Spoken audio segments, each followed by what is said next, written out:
Chilling tales for dark nights.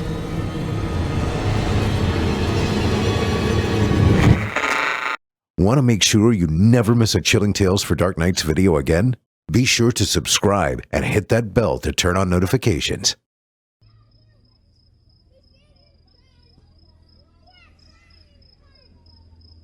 I don't celebrate Halloween. When the trick-or-treaters come out and start prowling my street, I make sure to keep my front porch light off and pull the shades down. If someone rings my doorbell despite all my precautions, I hide in the bedroom and pray that they don't ring it again. There's always a fear that maybe it's not a child in a Ninja Turtle mask or wearing a sheet over their head. Maybe, just maybe, it's Granny Clark. Granny Clark is the reason I stopped celebrating Halloween. Abigail Clark, known to everyone in Hollisfield as Granny Clark, was the kindest, sweetest old lady in existence. She lived in a little green house at the top of Tamarack Lane, one that bordered a broad expanse of forest. She'd lived there as long as anyone could remember. Someone once told me she was over 100 years old, and nobody within earshot challenged the claim. I absolutely believed them. Juniper Street, the street I lived on, just happened to touch that same forest as Granny Clark's. There was a path that wound through the woods all the way up the hill to her driveway.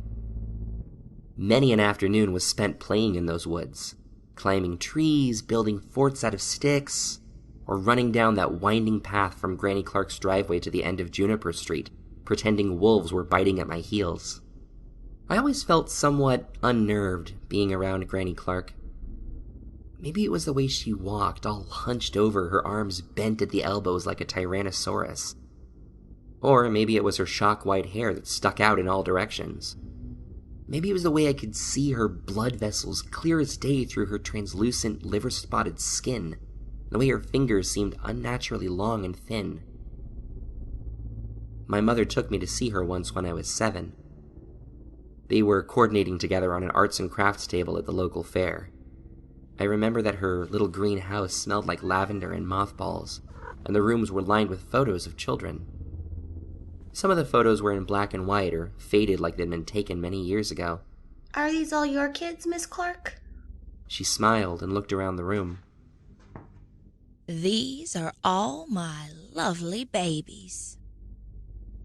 Afterwards, as my mother and I walked down the path to Juniper Street hand in hand, I told her how amazing I thought it was that one person could have so many children. She just laughed at me. They aren't really her kids, Will. Miss Clark doesn't have any children of her own. Those were photos of other people's kids. Why does she have photos of other people's kids? Because their parents gave them to her. Did you give her my photo? Not yet. I looked up at my mother with concern. Please don't. She frowned, but said nothing the rest of the walk home. 5 years later, I got permission to go trick-or-treating with my friend Spencer on Halloween. Spencer lived over on Rosemond Avenue, a street which connected with a number of others, including Tamarack Lane. The neighborhoods over and around Rosemond were considered the best area for trick-or-treating in my town, far superior to the neighborhood down around my neck of the woods. Together, we convinced both our parents that we were old enough to go on our own. What I didn't know at the time was that Spencer had other plans. When my dad dropped me off at Spencer's doorstep in my pirate costume, complete with eye patch, black marker goatee, and stuffed parrot velcroed to my shoulder, Spencer was already outside, sitting on the front stoop. He was going as either a zombie or an accident victim, I never really asked. His clothes were all torn and covered in stage blood, and he'd used some sort of wax to create open sores on his arms and face. I was genuinely impressed with the amount of work he'd put into making himself look grotesque. Once my father's car rolled out of sight, Spencer grabbed me by the arm and hauled me around the side of his house to the garage. Listen, Will, you have to help me pull something off. It better not be your pants. Spencer gave me a serious look. Ha ha. Josh dared me to prank old Granny Clark. Josh Gurry was a kid in our grade who Spencer had a habit of butting heads with. They'd had a rivalry ever since Spencer pinned Josh in under a minute during gym class wrestling. Since then, Josh always tried to make Spencer look weak in front of the other kids our age, and Spencer refused to ignore it whenever he did, probably as a matter of pride. Granny Clark? I didn't like the idea of doing anything to anyone, let alone an elderly person. Spencer saw the concern in my eye. We're not gonna do anything serious. What were you planning? Spencer smiled. It's simple. You distract her by trick-or-treating at the front door. Just keep her talking. I'm gonna go in the back. No way! I'm not going to be an accomplice in breaking and entering. It's not breaking in, Will. She always leaves her back door unlocked. That seemed like an odd thing to know. Anyway, I'll go in the back, sneak upstairs, and toilet paper her entire bedroom. As if to prove the legitimacy of the plan, Spencer pulled a large roll of bathroom tissue out of his trick-or-treat bag. What will that prove to Josh? That you can TP some half-blind old lady's house? Are you gonna help me or not? Because you can always walk home if you want. We stared at each other through our makeup effects for a few moments before I sighed and gave in. But promise we'll do a bit of trick-or-treating too. Otherwise my parents will know we're up to something. Of course, I want candy too. Jeez. With that, we set out. Trying not to seem obvious, we meandered around the neighborhood for a half hour, letting the sun set and waiting for most of the other trick-or-treaters to finish going down Tamarack Lane, trying to reduce the chances of someone spotting us. I got some candy to get started on my alibi in case I was questioned later as to my involvement in scaring an old lady to death. My stomach was very unhappy with me, and it made it known by clenching up like a fist. I was hot in my pirate costume, but my whole body shook with anxiety. Finally, when the streetlights had turned on, and all the very small goblins and fairies were carted off back to their homes, Spencer nudged me in the ribs and nodded silently in the direction of the forest. I nodded back, and we made a beeline for Tamarack Lane, trying to make small talk to continue looking inconspicuous. When we got to the end of Tamarack Lane, Spencer threw his arm out, stopping me in my tracks.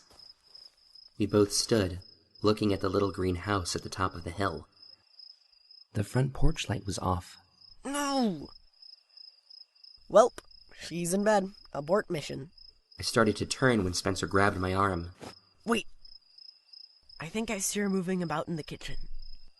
There was someone moving around in the kitchen.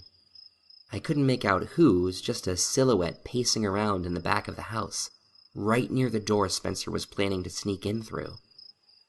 Spencer reached into his trick-or-treat bag, fumbling around for a minute before pulling something out and shoving it into my chest. Here.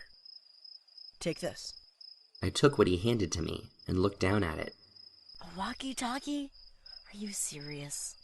Stick it in your candy bag, then go ring the doorbell. And if you can't keep her busy, just reach in and click the button on the front twice. I'll hear it and bail. Dude, the porch light is off. Spencer looked at me, and I saw the desperation in his eyes. He had to prove himself to Josh in this stupid, juvenile, ridiculous way. And if I didn't help him, he was probably going to do something even dumber. Or worse yet, in his mind, go back to school and confess to Josh that he didn't do it.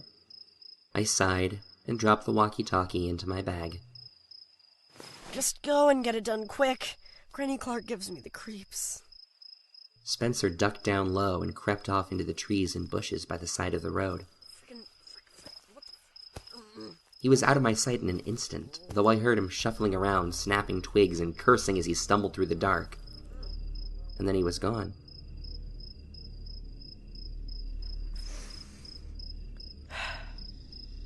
I looked up at the little green house. It seemed bigger and a darker shade of green than it had before, though I knew it was more my mind playing tricks on me than anything real.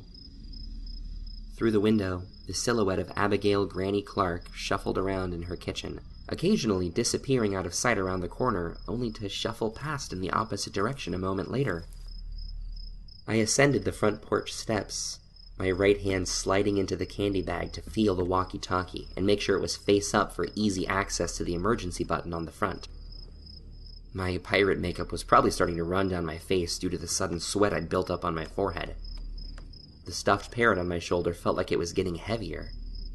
Somewhere, deep inside me, a little voice whispered, "I don't want to be here," over and over again. I felt certain I was going to hurl at any second. Time to man up or shut up. I hesitated to push the doorbell button. Trembling in fear, my finger hovered there in front of it for a solid minute. My heart lurched at the sound of the walkie-talkie. I clutched my chest and gritted my teeth, knowing Spencer was sending me a signal. Okay.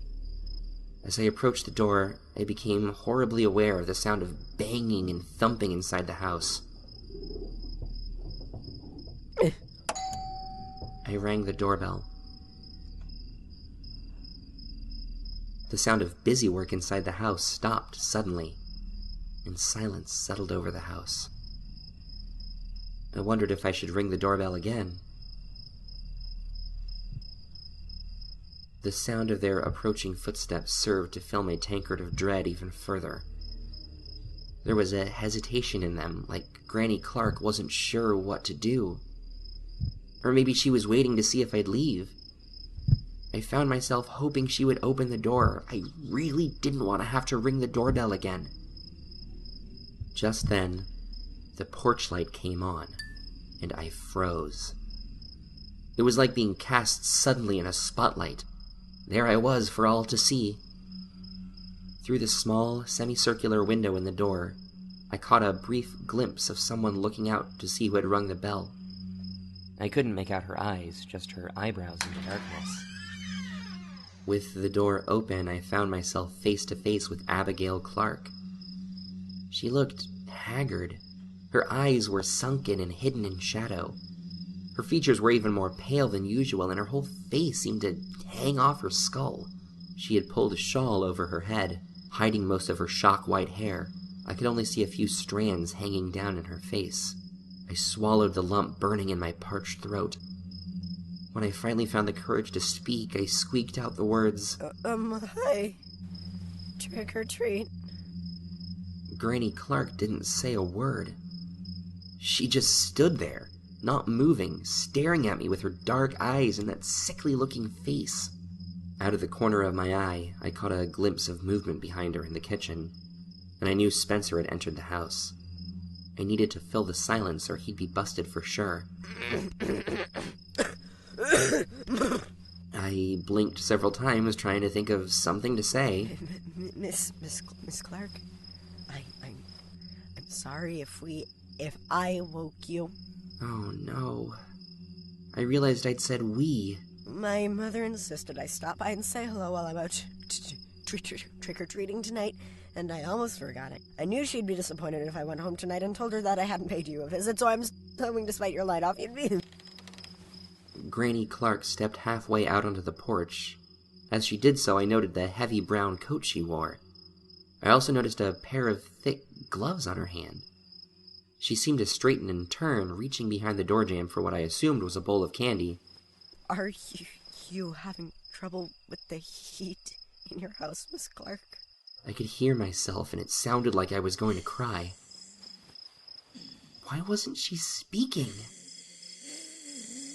One gloved hand beckoned me closer.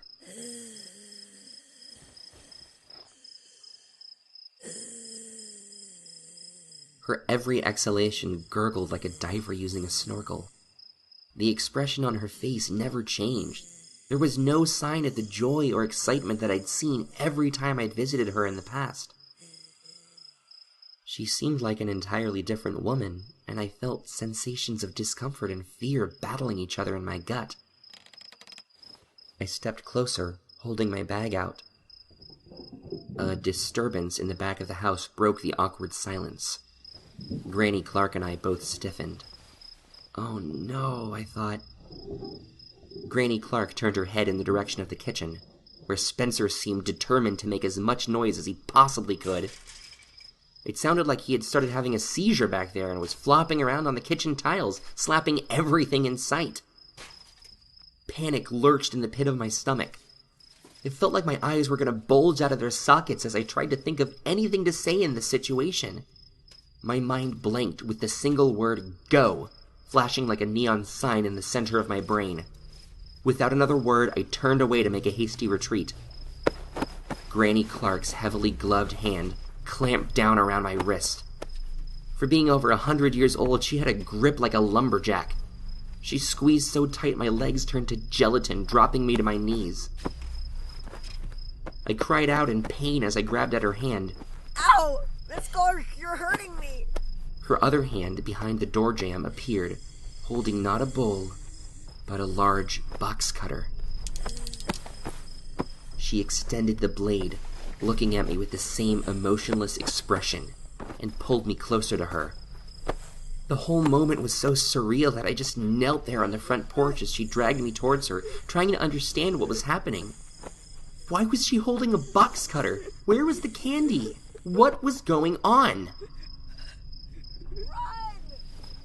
Granny Clark turned again in the direction of the kitchen as she caught sight of Spencer dashing past, throwing open the back door and disappearing into the backyard. In doing so, her grip loosened on my wrist ever so slightly, just enough for me to twist my arm and squeeze through her fingers. She turned back to me, grasping at me with her free hand, while the other one, holding the box cutter, arched back threateningly.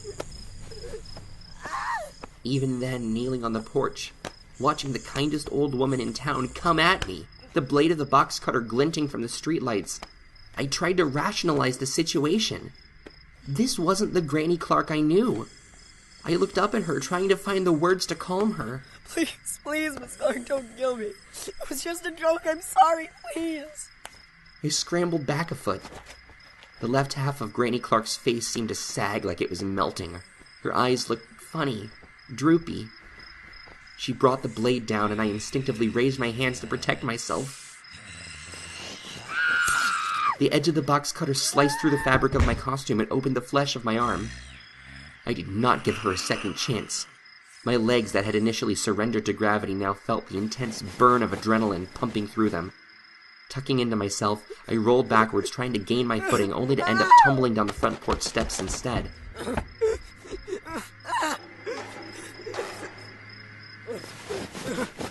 White-hot pain shot up my left side, but I refused to pause. I was too driven by blind panic. I got to my feet in a hurry as the old woman on the porch straightened up, towering over me like a giant. Granny Clark tromped down the steps with a frightening determination. Spencer, eyes wide with terror, came around the corner of the house at full tilt. He surveyed the scenario unfolding on the front porch, and a look of confusion washed over him for a second, before he grabbed me by the arm and spun me around. Make for the woods! And with that, Spencer was off like a shot, sprinting to the end of the driveway where the forest began. I ran, hot on his heels, my arm and my head both throbbing. Dizziness and nausea swept over me, and I tripped over my feet, colliding with the side of Granny Clark's car. How had everything gone so wrong?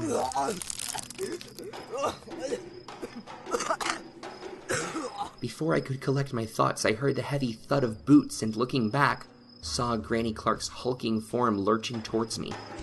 Silhouetted by street lamps in her heavy coat with a shawl over her head, she looked massive like a lumbering horror, hell-bent on my destruction. Nobody's gonna believe this, I thought. Even I don't believe it, and I'm seeing it. I shook it off and bolted for the tree line. I knew that if I could just make it to Juniper Street, I'd be safe.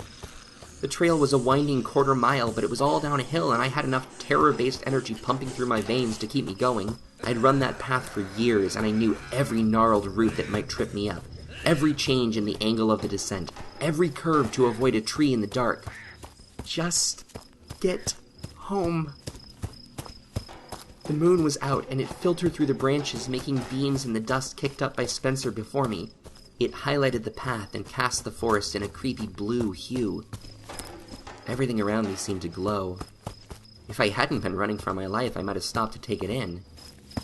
The adrenaline coursing through me made time slow to a crawl.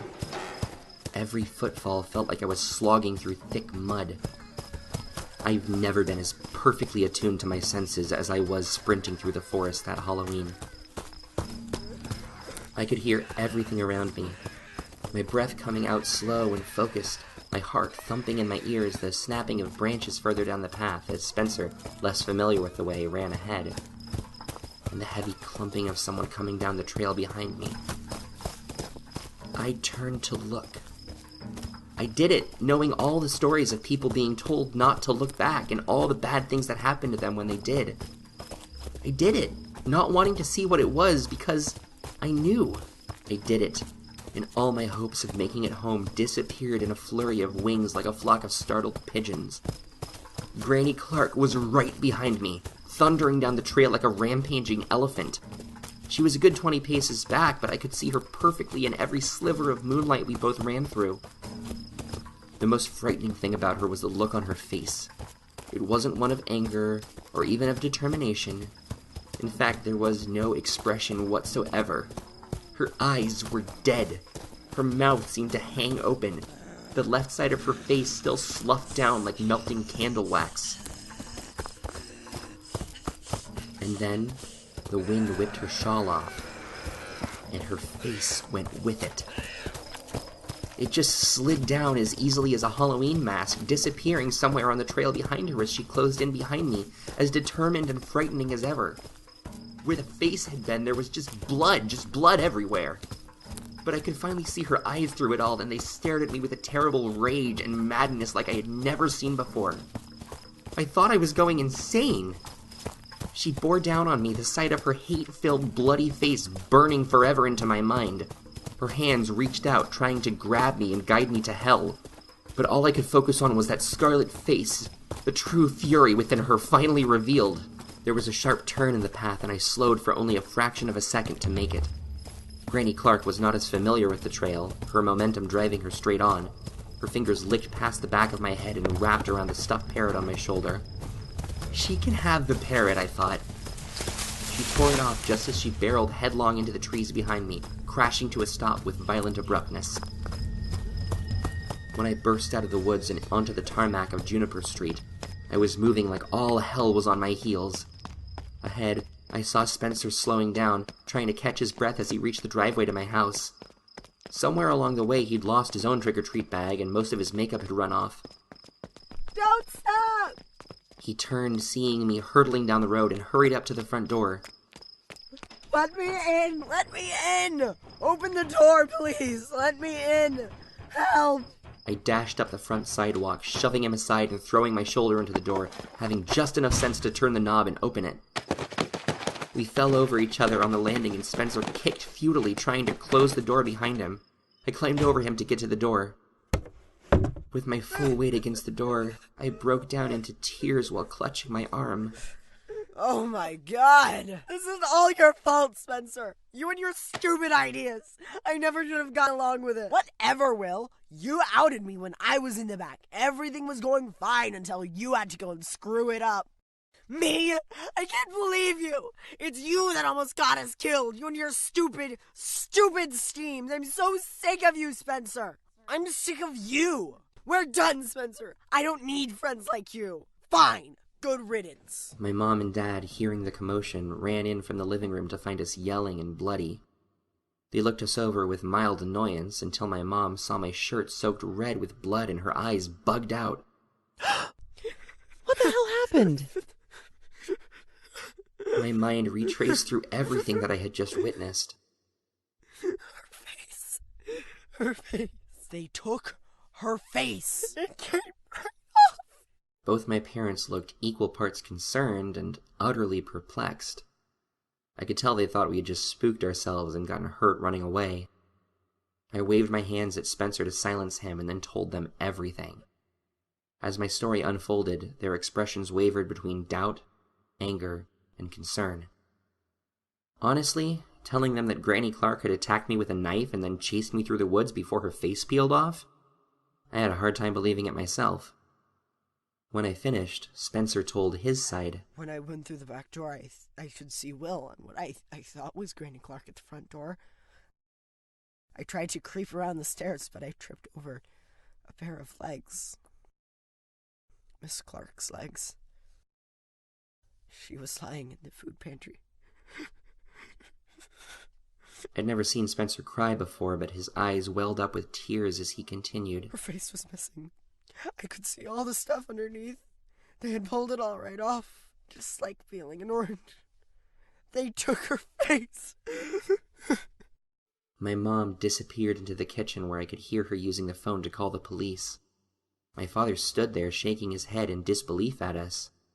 Spencer and I locked eyes. It wasn't Granny Clark on the porch, Will. When I realized that, that's when I told you to run. I was so sorry.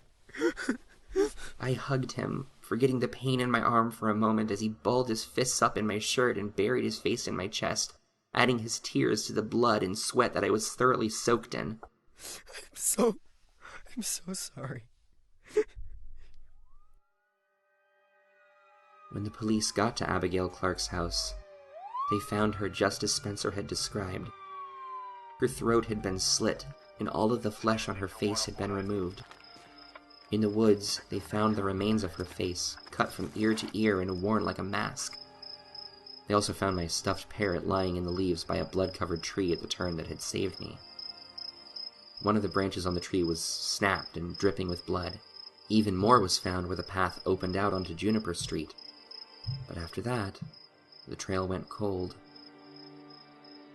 They found the killer a day later, an unemployed carpenter from 2 towns over with a history of violence. He checked into the hospital with a gouged-out eye, claiming he had accidentally impaled himself while hanging a picture. Apparently, his blood work came back with 2 different types on him, one of which was identified as Abigail Clark's. Thankfully, he confessed, saving the police from having to ask Spencer or I if we could identify him. Neither of us would have been able to, and neither of us wanted to ever see him again. I do see him, though, regularly, whenever the scar on my arm flares up and my dreams turn to running down that moonlit trail in the woods with him just 10 steps behind me. Of course, the face I see isn't his. It's always Granny Clark's face, devoid of emotion, yet every step filled with anger, determined to catch me and put me in the ground. Granny Clark, the most beloved person Hollisfield has ever known, is the monster that haunts my worst nightmares.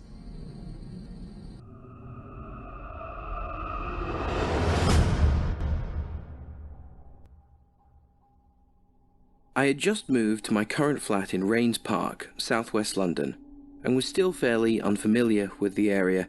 Now, my current bosses and supervisors know that I'm still fighting a losing battle with the underwhelming reliability of Southwest trains, and as a result have less than reliable timekeeping when it comes to arriving at work on time.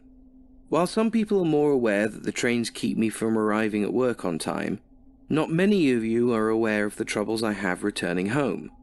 That is to say, I have many a time found myself stuck at Clapham Junction, with no train to take me back to Rains Park. In these circumstances, I have to take a bus to Wimbledon Common and walk the remaining 3 miles on foot. It's actually quite a pleasant walk. London doesn't have many hills. If I walk along the Ridgeway, you can actually occasionally get a nice view. True, it is of Croydon, but a nice view nonetheless. Now, to call Wimbledon Village a privileged area would be an understatement. The driveways are home to sports cars and luxury utility vehicles, so you can imagine I have very uneventful walks home. I rarely see anyone on the trip, apart from the odd older couple, perhaps walking home after a late dinner party, or even a person walking their dog. The neighborhood is quiet, and it gets to bed early. And that night was just like the others, initially. I'd gotten off the bus at the War Memorial, walked through the village centre and turned onto the Ridgeway. My phone's batteries had died somewhere between Wandsworth and South Fields, so I had to do the walk without music, and this always makes the walk seem longer. My usual practice was to walk along and look at the houses, try and guess what the people that lived in the houses would be like. Fast car, business types, SUV, toys still in the front yard, larger family, that kind of thing. I was playing my game, and I decided to have a cigarette, so I stopped. I was searching for my lighter and looking around when I noticed that I'd not been the only one on the street. Now, this was unusual, but hardly alarming. What was strange, however, was that the person wasn't the sort I'd grown used to seeing. It was a young lady. She appeared to be drunk or tired, perhaps. I lit my cigarette and paused for a second. Just a quick second to judge if she would be capable of making it home by herself, or perhaps she would need me to see if I could call someone for her. It was at this point I realized that she was crying. I started to walk over to her to make sure she was all right. She stopped walking immediately, frozen. I noticed she was in some sort of Halloween costume, a schoolgirl, in fact. And as I got closer, I began to realize that she was in fact around the age of 15 or 16. She was deathly white. Her makeup must have been professionally done, or she'd spent an incredibly long time preparing it. I began to decide that perhaps her friends had made fun of her for her costume, and she'd run off from whatever party she'd been at, drunk and upset. I began to start feeling a bit unnerved, and I noticed that she was staring directly at me as I approached. I can assure you that in a city the size of London, we have an unspoken rule of avoiding eye contact with strangers at all costs. It was at this point I assumed she was under the influence of something other than alcohol, and I decided to be a bit more cautious. I stopped about 4 or 5 feet away and I spoke to her. "Are you okay? You seem a little upset. Are you in any sort of trouble?" Nothing from her apart from that stare. "Have you had a little bit too much to drink? Maybe some smoke?" "Yeah, right. I know hallucinogens when I see them." Still nothing. "Do you need a taxi home? Do you remember where you live?" At this the girl began to cry, but this time she was absolutely wailing. I could feel her raw sense of despair. I actually flinched at the sound. It was positively unbearable. She was dancing on the border of hysterics, perhaps even putting one foot over the line to see what would happen. I was stunned. I wanted to console her and run in equal measures. I wanted to comfort her and chastise her at the same time. All I managed was a weak, "Why are you crying?"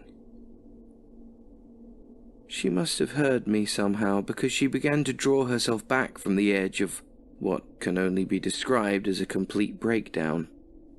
She was still heaving and sobbing, but once again she brought her eyes up into mine and said very softly, "Because you're going to die."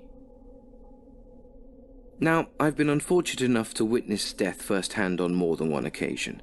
Suffice it to say, these events had always left me with a lot to think about, and I, in fact, had come to terms with my own mortality quite early on in life. It struck me that perhaps, like too many of us had, this young lady had someone quite close to her die recently. Perhaps she was going through the same dark realizations that follow being in the company of death, the same thoughts that can keep children up at night, and the pews full at church. I wanted to let her know that everything would be fine and that death was simply a part of life. All I managed, however, was a slightly incredulous, "I know." At this, she seemed slightly taken aback, almost angry. She responded, "You are going to die, and he is going to kill you." Alarms went off in my head. I began to feel more than a little threatened. I decided right then and there that talking this girl down from whatever bad high she was on was no longer my responsibility. Had not the venerable Hunter S. Thompson himself warned us of the dangers of underestimating the ability of a drug to take control of a person? "Good luck," I said, and with that turned and began to walk away. After about 5 steps, I quickly looked back to see her still standing there. She put her head down and began to audibly sob again. I quickened my pace, and shortly had walked along a natural bend in the road, leaving her out of sight. I'd been left agitated. I remember putting my headphones back in my ears and trying to listen to music from my phone, only to remember it was out of power still.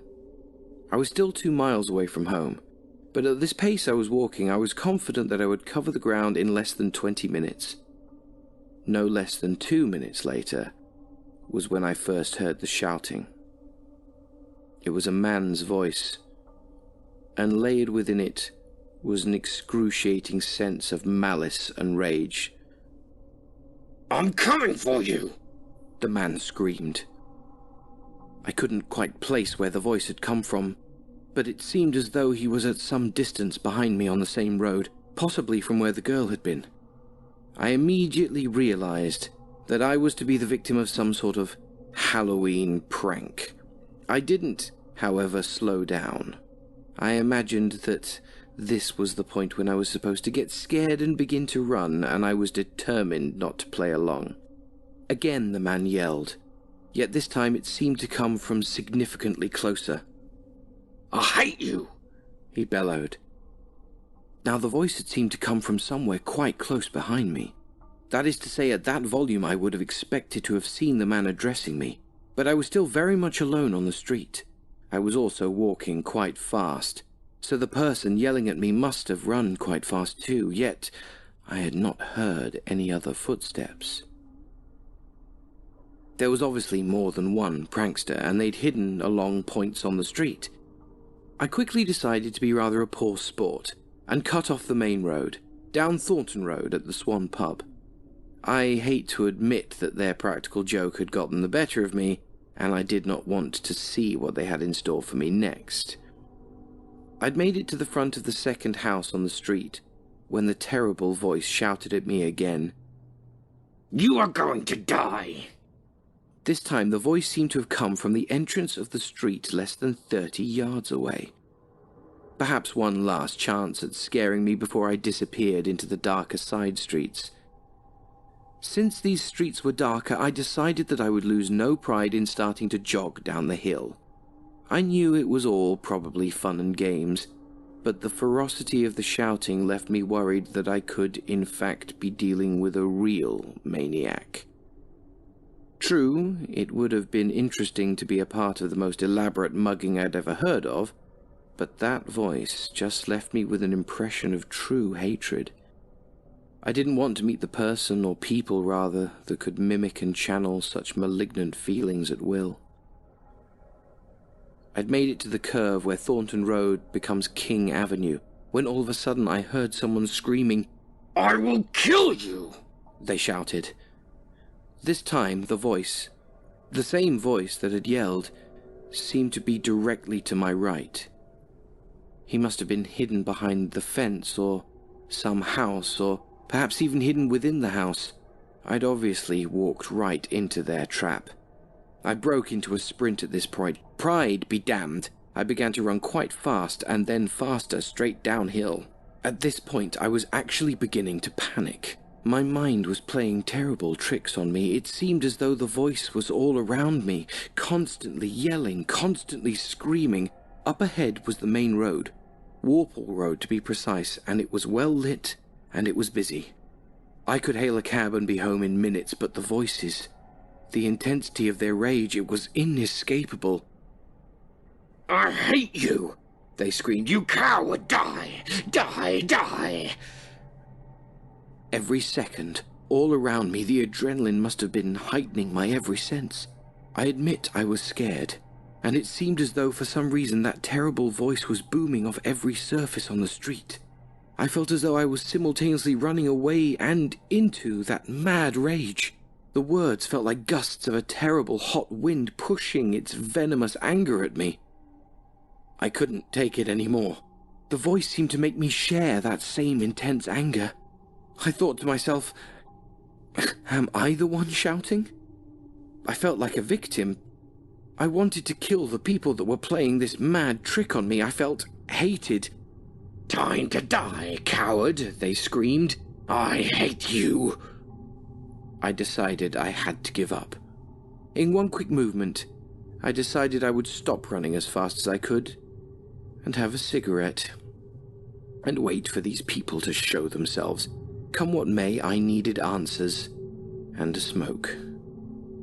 I quickly stopped my run and span around. Then a car beeped as it raced past exactly where I would have run to had I not stopped that exact moment. I felt its air pocket ruffle the back of my hair as it sped past. In my blind panic, I'd run past the sidewalk of the main road and onto the actual road. I had avoided running blindly into the road and being run down by inches. I looked up at the road I'd come from. Darkness. Silence. Who'd been up there was now gone. I lit my cigarette and took a few moments to calm down. Smoking had saved my life that day, friends. I went home after that. Nothing more happened to me. But as I was standing there trying to calm down, working through the panic and the adrenaline, I seemed to remember I felt like I heard a soft whisper, perhaps just my imagination. I thought I heard a girl's voice saying, "Not such a coward after all."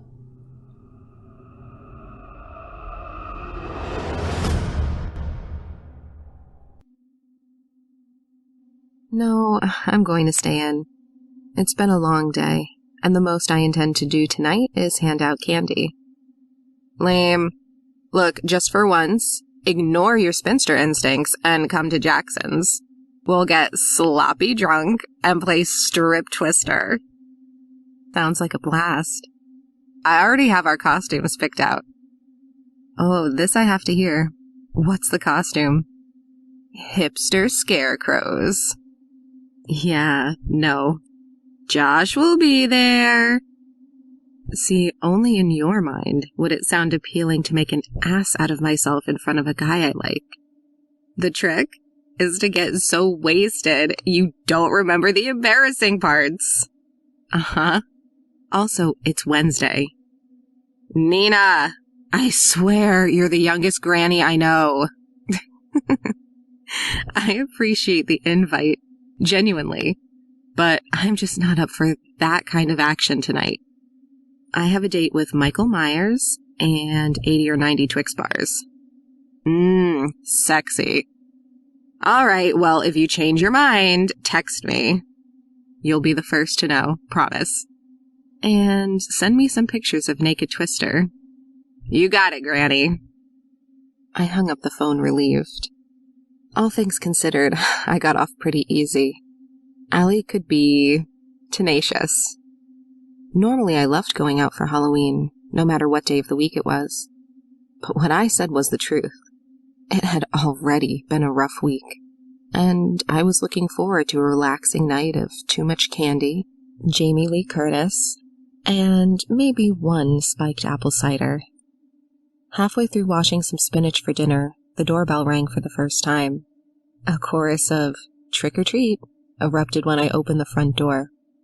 2 little boys and their dad dressed in a group costume. Buzz, Woody, and Andy. Really cute. I let them take 3 each. Quite a few came by after that. A princess, a Pikachu, lots of Spider-Man, a mini Beetlejuice, a witch. As it got later and darker, the trick-or-treaters got older. The costumes changed. There were a lot of masks. Creepy ones. Thankfully, these were usually paired with a sexy version of something. Sinister burlap mask with black eye holes was accompanied by a sexy skeleton. Ghostface walked up hand in hand with a sexy pirate. By 11 o'clock, I was on Halloween 4, had gone through a disconcerting amount of candy, and hadn't moved for almost an hour. The trick-or-treaters had tapered off around 10 or so, and I was contemplating my pajamas. When the doorbell rang, my first thought was, drunk teenagers. And I was ready to negotiate the non-egging of my house in exchange for Kit Kats. But when I opened the door, there was only one man standing there waiting for me. Dressed as a clown.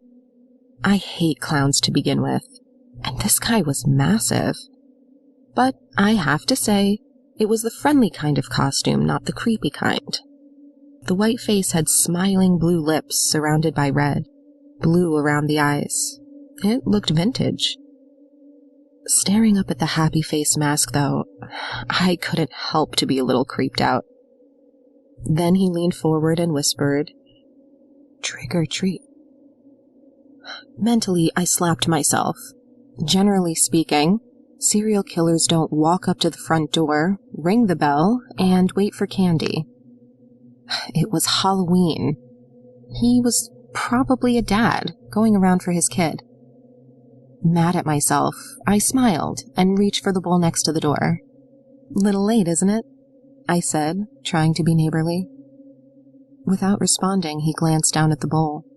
"Oh, take what you like. I doubt I'll get anyone else after you." He looked back at me, still not taking anything, and said again, "Trick or treat." I frowned. Did I not have what he wanted? What was the problem?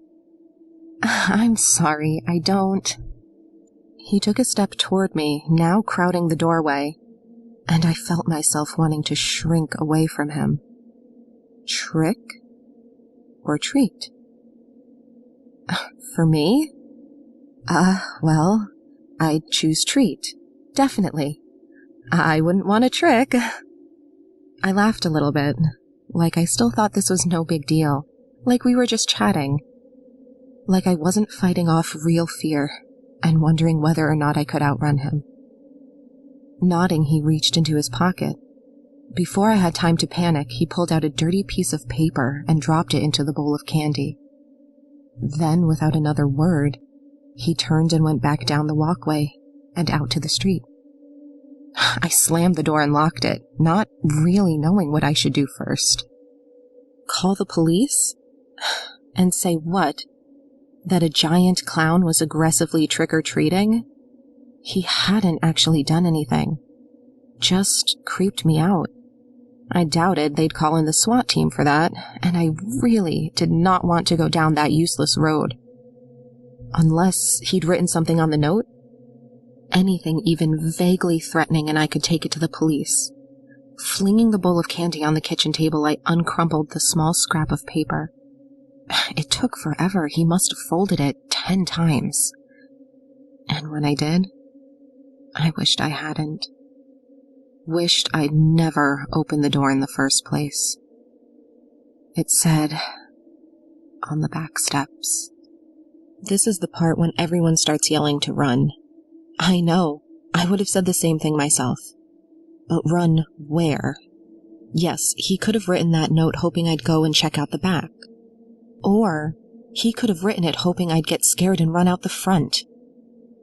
Or he wasn't anywhere and had written the note thinking this would be hilarious. I settled on the back. If I turned on the light, I'd be able to see out there without opening the door. If he was there and came after me, he'd have to break through the door. I'd at least have some time to run for it. Well aware that it has almost never helped anyone in a horror movie, I took a knife from the drawer and edged toward the back. Waiting, I counted to 10, wanting to see if I'd hear the telltale rattle of someone trying to open the door. Nothing. Back flat against the wall, I flicked on the porch light and looked out through the small window.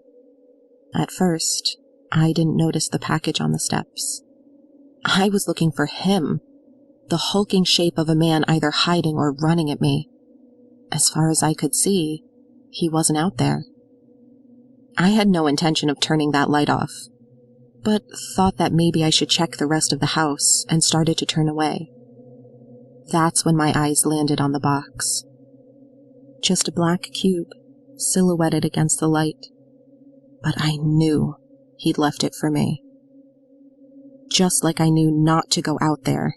It could be a trap, a trick. Probably was. But I wanted help, damn it. I wanted the cavalry. And I was just so scared they wouldn't come if they thought it was a practical joke or if they didn't take me seriously. It could be evidence out there. That was why I went out to get it. I took another long look and unlocked the door, then opened it. If he was out there watching me, he'd have to cover a lot of ground to get to me, and I thought I'd have enough time to get back inside. Deep breath. 1, 2, 3. I sprinted the handful of steps to the package and grabbed it, careful not to overshoot and go tumbling down the stairs. Before I took another breath, I was back in the house, door locked behind me, gasping for air like I'd just run a marathon. Checking the window again, I saw... still nothing. Nothing but yellow leaves rustling in an unsteady wind. Setting the box on the kitchen table, I took a pair of latex gloves from under the sink. It hadn't just been the light. The box, my treat, was wrapped in shiny black paper. It crinkled unpleasantly when I lifted the lid. I had no idea what to expect and drew back just in case something sprang out. But there was nothing like that. Nothing alive or dangerous in the traditional sense. Reaching in, ignoring the crackle of the paper, I pulled out 2 white shoes, covered in blood. Little ballet flats about the size of my hand. My fingers went trembly, and my eyes started to tear up. I wanted to believe, more than anything, that it was fake blood.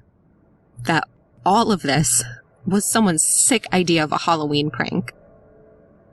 But there's no mistaking the smell of real blood. A lot of it had dried, but there were still spots of dark, sticky red. I stood there too long looking at them, unable to break out of that horrified paralysis. The police. No question now. Where the hell did I leave my phone? It had to be back in the living room. On the other side of the house. Of course. Ripping off the gloves, I made myself move. If I didn't, I'd be cowering in my brightly lit kitchen until noon tomorrow. All I had to do was get there, grab my phone, and call 911. I took the knife just in case. Everything was going to be fine. I screamed when the doorbell rang. Gripping the handle of the knife, I looked out through the peephole. I couldn't see anyone. Standing there, holding my breath, I waited for the doorknob to turn, for a fist to start pounding against the panels. Instead, a small voice said, "Hello? Is anyone there?" What the hell? I listened, not sure what was going on, not sure if I was quite possibly losing my mind. "Can you help me, please?" The little voice sounded choked up, like it was trying very hard not to cry. "I'm lost, and I can't find my way home." If a little kid was out there, they had to get in the house, right now. I opened the door to find a little girl, 8 or 9 years old, dressed in a bloody ghost costume. White face paint, dramatic black shadow around the eyes, white gloves, and a cut-up sheet that hung to the ground. She blinked up at me and said, "Please help me." I wanted to ask her a million questions. How long had she been out there? Where were her parents? But I was scared. My eyes jumped from shadow to shadow, trying to see if any were moving in a way they shouldn't be. "I'll help you get home, don't worry. But you have to come inside right now. We'll call your parents." She looked past me into the house and shook her head. Panic and frustration crowded in on me. All I wanted to do was grab her and drag her into the house. But that wasn't fair, and probably wouldn't speed things up. Maybe if we could just get to my car.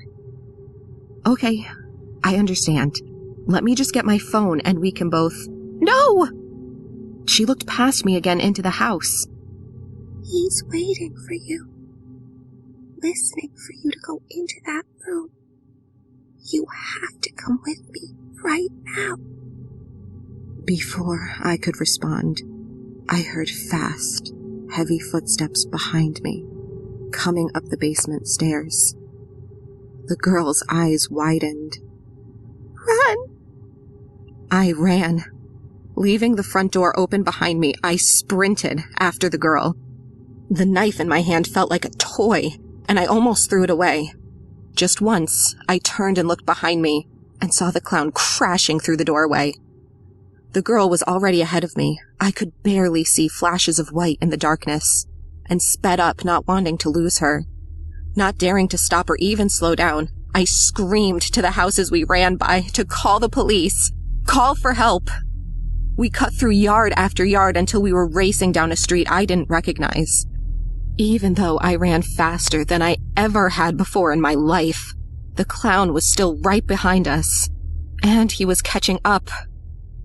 Ducking under a low-hanging branch, I realized I'd lost the girl. Ready to take off in whichever direction looked most promising, I stopped when I heard her voice. "In here!" I turned and saw her peeking out of the front door to a house. I ran to her and tried to lock the door behind us, but the deadbolt wouldn't turn. I gave up and rushed to the back door. It was blocked. Twisting the knob with both hands, I threw myself against the panels. Come on! It wouldn't budge. I had no idea where the girl had gone, but I knew I was almost out of time. I could feel it, the same way you can feel a headache coming on, that sense of pressure building. Back to the front of the house, I started up the stairs. I'd only made it to the fourth one by the time the door flew open. Without turning around, I tore up the rest of the stairs and threw myself behind the first door I came to and slammed it shut behind me. A bathroom. There was a window by the shower, and I raced over, ready to break the glass if I had to, and saw it was a sheer drop to the driveway. Damn it! Maybe if I tried using the shower curtain as a rope. The door was kicked open with such force that the wood splintered. The clown stepped in and waved his fingers at me. In the other hand, he held a cleaver. I had no chance at all. He crossed the bathroom in 2 steps, that stupid clown mask grinning down at me. I didn't even scream. Then I heard a small voice yell from the hallway, "Hey! Don't you touch her!" The clown turned and froze, staring at the girl. Without thinking, I lifted the knife I'd taken from my kitchen, the one that felt like a toy, that never helps anyone in the end, and slashed it across his throat. He stumbled back, one hand pressed against the cut. A hot, red spray spurted through his fingers and hit the wall, spattered against my face. He went down, swinging the cleaver, slicing through my arm just below the shoulder, but I didn't even feel it. Face down on the floor, the clown's body shuddered. Heavy boots thudded against the tile. Fingers twitched. I waited until he was still before I moved. For good measure, I knelt and brought the knife down, stabbing it into the back of his neck, and left it there. Stepping over him, I went to the girl and grabbed her, hugging her, probably too tightly. That was such a brave, stupid thing to do. Are you hurt? She shook her head but started to cry a little bit. She said, "You just have to come with me now, okay?" The only place we were going was to a phone to call for help, but I nodded and let her lead me downstairs. "I'm sorry, but I need you to make sure that someone takes care of my mommy and daddy." We came around the corner into the living room, and my stomach clenched into a tight, sick ball. Oh God. Oh my God. 2 bodies were sprawled in front of me, covered in blood, parts of them missing. The room started to tilt and go out of focus. We had to leave. I wasn't about to leave that poor girl alone while I fainted. "We're getting out of here. Come with me right now," I said, reaching out for the girl's hand. But she stepped away from me and shook her head no. "I have to go now. I don't want to get left behind." That made me so sad for her. "I would never leave you here. We're going to get help together." She smiled. "I know. Just don't forget about my mom and dad, and how much you helped us. Try to remember that." and not be too sad when it's all over. I looked at her, not understanding. She pointed across the room. My mom's phone is on the table, next to the sofa. Wanting to grab the phone and get the hell out of the house, I walked over, avoiding the blood as much as I could. As I reached down, I noticed something on the other side of the sofa. A flash of white in the darkness, and started to cry. A cut-up sheet, covered in blood. White gloves. But the shoes were gone.